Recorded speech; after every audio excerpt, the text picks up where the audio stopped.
Приветствую вас в городе иногда белых ночей, Санкт-Петербурге. Мы с вами встречаемся на одном из предприятий сети СТО Евроавто на Новорыбинской улице, куда обратился владелец автомобиля Чинган. Машина свежая, 2023 года, если быть точнее, это модель CS35+. Пробег у нее небольшой, всего лишь 15 тысяч километров. По какой же причине обратился владелец? Его беспокоит гул в движении. За дело берется опытный шеф-механик Алексей Дамерт и быстро находит причину. Она в переднем правом колесе, точнее в ступичном подшипнике. Народный метод, рука на пружине, подтверждает, если есть вибрация, значит виноват подшипник. Приступаем к работе. Демонтируем колесо, знакомимся коротенько с подвеской. Макферсон, поворотный кулак прикручен к стойке амортизатора. Раздвигаем колодочки и снимаем сначала шланг, точнее откручиваем его крепление к амортизатору.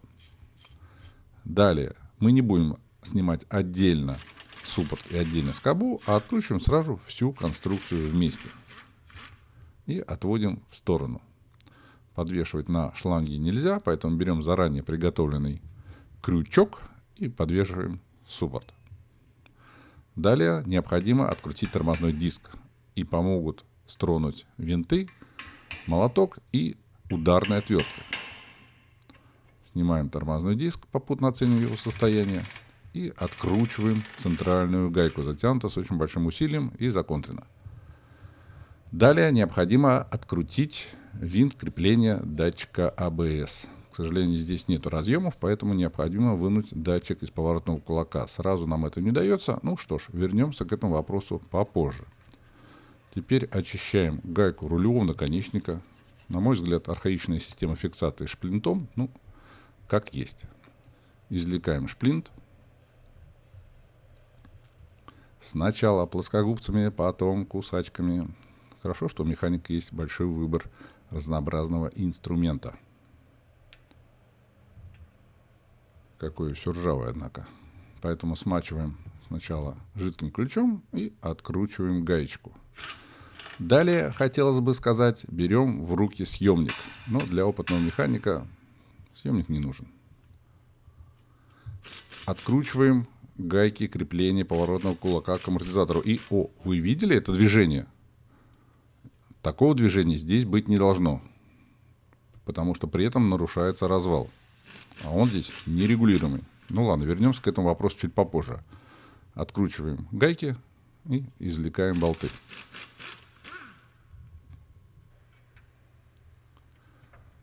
Теперь можно разъединить поворотный кулак с корпусом амортизатора.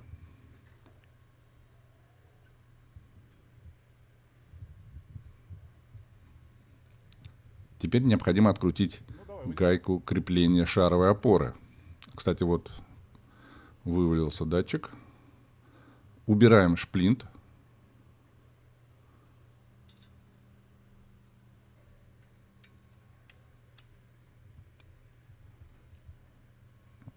Смазываем и откручиваем. Алексей, к сожалению, работает так быстро, что я не успеваю за некоторыми его движениями. Как видите, поворотный кулак уже снят, а ступица уже извлеклась из подшипника. Теперь самое важное — снять стопорное кольцо. Для этого мы его немного даем ему погулять, скажем так, ударными методами внутри канавки. Ага, двигается, значит, есть хорошие перспективы. Теперь берем специальный съемник, если так можно сказать, и отойду-ка я подальше от пружины, когда летает, делает очень больно. Алексей знает свое дело, ни одного оператора не пострадало. Вот так выглядит стопорное кольцо. В весьма хорошем состоянии.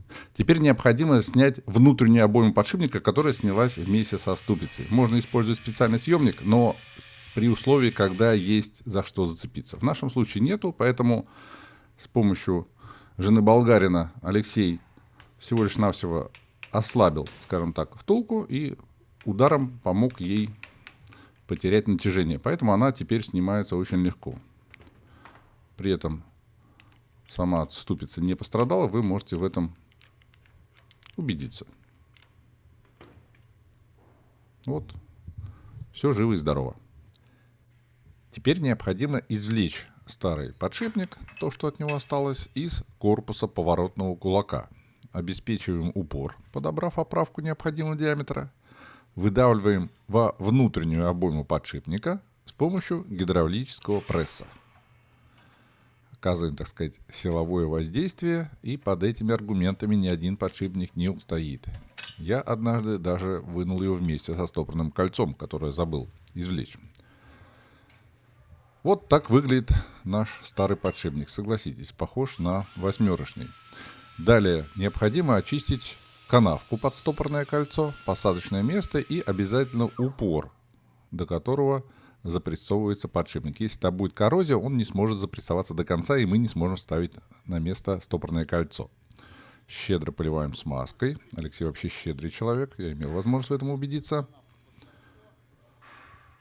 Это и защита от коррозии, и смазка. Вот так оно будет выглядеть. И немного должен вам рассказать о подборе подшипников. На самом деле у нас есть дилерская программа, которая по ВИН-номеру помогает подобрать детали. Но в этом автомобиле нету подшипника. Есть поворотный кулак в сборе. Мы берем его оригинальный номер, начинаем смотреть, что есть у нас. У нас есть бэушные поворотные кулаки, как видите, в сборе. Идем в Google, он говорит, да, по этому номеру это будет действительно поворотный кулак. И только там длительный поиск по интернету, по различным ресурсам помог нам выйти на подшипник с необходимым номером. И тут выяснился интересный нюанс.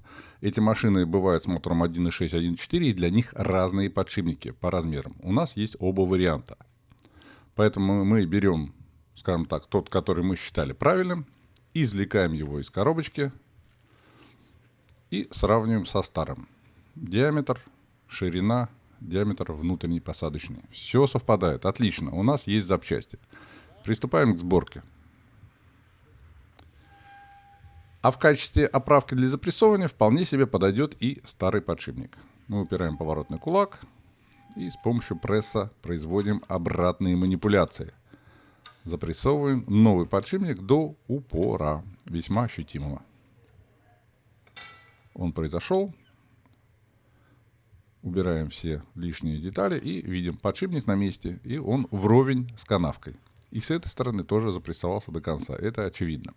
Далее мы напрессовываем подшипник на ступицу. И в этот момент важно давить именно во внутреннюю обойму. И при этом еще желательно вращать подшипник, чтобы убедиться, что нет никаких перекосов и заеданий. Тоже до упора. У Алексея все получилось. Впрочем, кто бы сомневался. Устанавливаем на место стопорное кольцо. Оно должно само защелкнуться в канавку, и это происходит. Однако, для собственного спокойствия, для спокойствия клиента, мы помогаем ему занять свое место, опять же, легким постукиванием. Теперь превентивная смазка всего того, что будет собираться, чтобы оно и впредь разбиралось легко и не ржавело. И вот причина, по которой мы видим люфт в поворотном кулаке. Кто-то до нас обработал болт. Вот видите, один целый, а другой механическим способом уменьшенный в диаметре. Для чего это нужно? Ну, вот смотрите, отверстие практически такого же диаметра, как и болты. Но вот этот болт похудевший, скажем так, да? И на нем поворотный кулак может перемещаться. Вот этот болт в нормальном состоянии. Для чего это сделано? Скорее всего, не удалось попасть в заводской развал. И поэтому, скорее всего, дилеры таким вот образом готовили машину к продаже. Но это только версия. Как оно было на самом деле, нам неведомо. А дальше происходит то, что, можно сказать, сборка в обратной последовательности. Закручиваем гайку, но затягиваем руками. Устанавливаем шплинт. Развальцовываем его. Собираем привод со ступицей и устанавливаем поворотный кулак в амортизатор. Вставляем болты, наживляем гаечки. На рулевом наконечнике также гайку шплинтом законтриваем. Вставляем датчик КБС. Ну, естественно, не забываем затянуть винт крепления. Идем дальше. Дальше происходит зачистка привалочных плоскостей, в частности ступицы и тормозного диска, чтобы не было никаких вибраций. Грязь тут набирается прилично, поверьте мне. Устанавливаем на место тормозной диск и затягиваем винтами крепления, предварительно смазанными медяшкой, чтобы впредь откручивались. Затягиваем болты крепления поворотного кулака к амортизатору. Как обычно, затяжка пневмоинструментом, а протяжка руками. Устанавливаем на место тормозной суппорт со скобой, наживляем винты крепления и точно так же подтягиваем гайковертом, а затем затягиваем вручную.